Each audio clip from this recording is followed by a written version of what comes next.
Have you ever caught yourself watching yourself?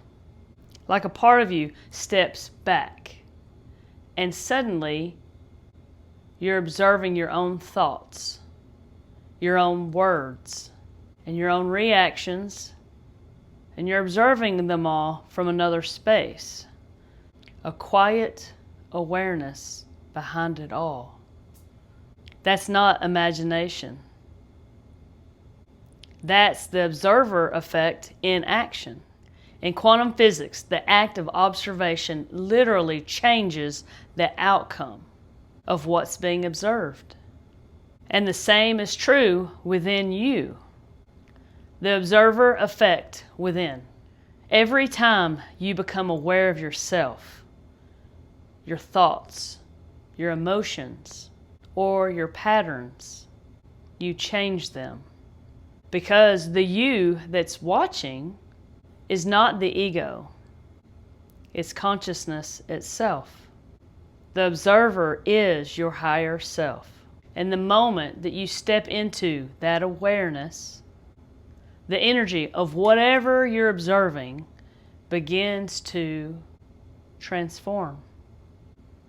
It's why healing, awakening, and alignment all start with awareness. All of transformation starts with awareness.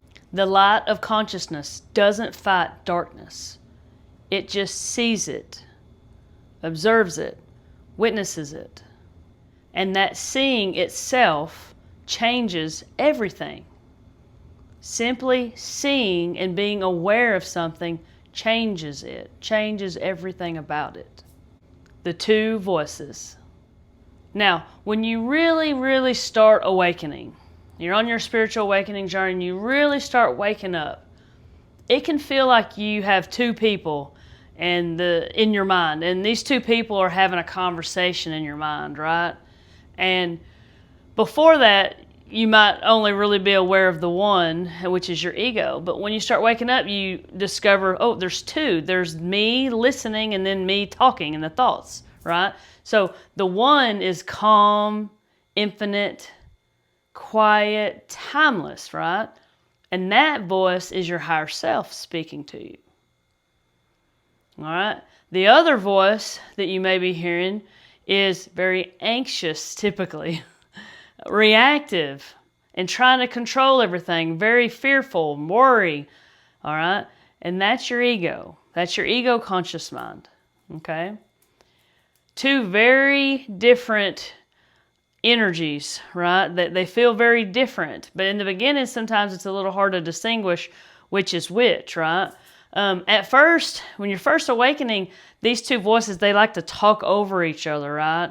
And it gets real noisy because it's like they're almost like they're competing for your attention, for your awareness, right? But the more awareness that you bring as you continue to evolve on your journey, the more the higher self's voice becomes more dominant, right? It becomes the one that you start listening to that voice. Just naturally, you listen to that voice more, right? It's like the two little angels on the shoulders, right? The good and the bad. And I'm not saying one's bad or one's good or anything, but that's kind of what it's like, right? And when you start having this awareness, the ego doesn't just disappear, right? It's still very much present, right? But what happens is the ego just kind of takes a back seat. It's not driving the vessel anymore. It's taking a back seat, all right? And the higher self steps forward and is the one that kind of starts taking more control of your reality, of your life, of your vessel. And when that happens, you start to feel what it feels like to let the infinite drive, to let the divine flow through you, right? That you start to feel what that feels like. And you'll notice it most in those moments when life feels very still. For me, if I'm out in nature, I can really feel and hear my higher self because everything else is more quiet, right? So when a thought comes up, but you don't chase it, right? You just notice it. You just, oh, there's a thought. You just let it kind of pass through you, right? And in that noticing, it all kind of starts to dissolve. All the thoughts start to kind of dissolve and fade away. And that's the observer changing the reality being observed. That's the observer effect. You're having an effect on whatever you're observing, right? The quantum mirror. So think of it like this, all right? Your ego is the character, all right? Your ego is the character, and your higher self is the camera. And consciousness is the entire field watching both. When the camera becomes aware of itself, reality bends. The script shifts. Timelines open. Energy rearranges itself around your new frequency of perception. You don't force change. You observe it into alignment. That's what Jesus meant by be still and know that I am. It's the ultimate observer state. Awareness so pure that it collapses every false identity back into truth.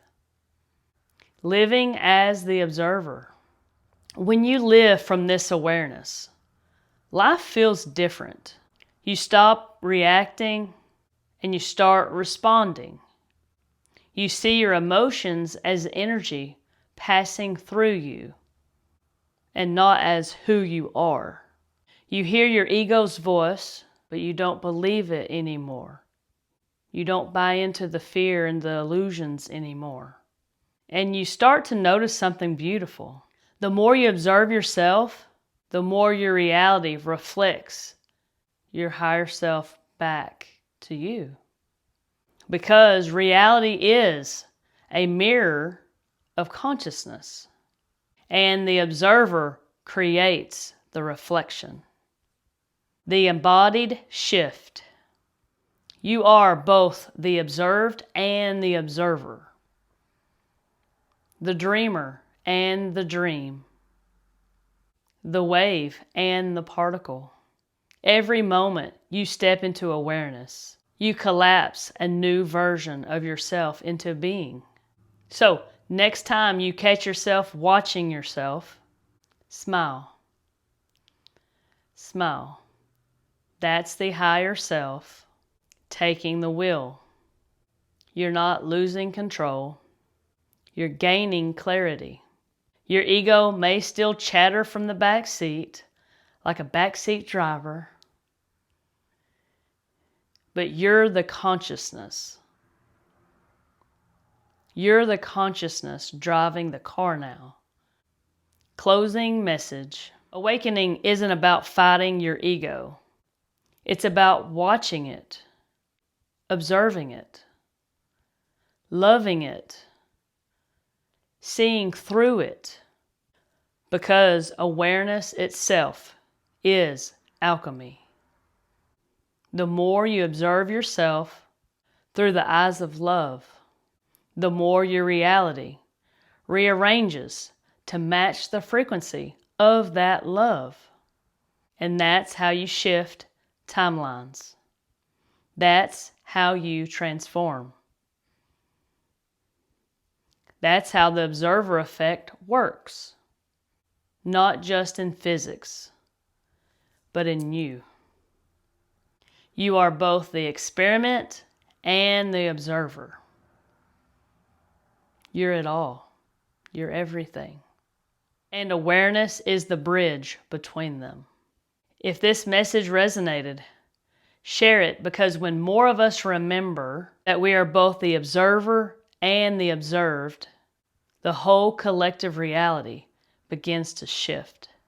And if you want to know what it actually feels like when your higher self takes over and takes the wheel and is driving, and what it really feels like when you can literally hear the conversation between your higher self, that's exactly what I experienced in my recent QHHT session with Suzanne Spooner.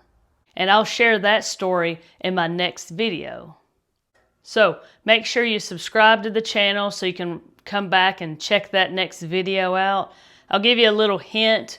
It feels like you're listening to two people have a conversation and they're in the other room. And you're listening to the conversation, but you're not really a part of it, right? So make sure you give this video a like so more people can find the video. Much love and thanks.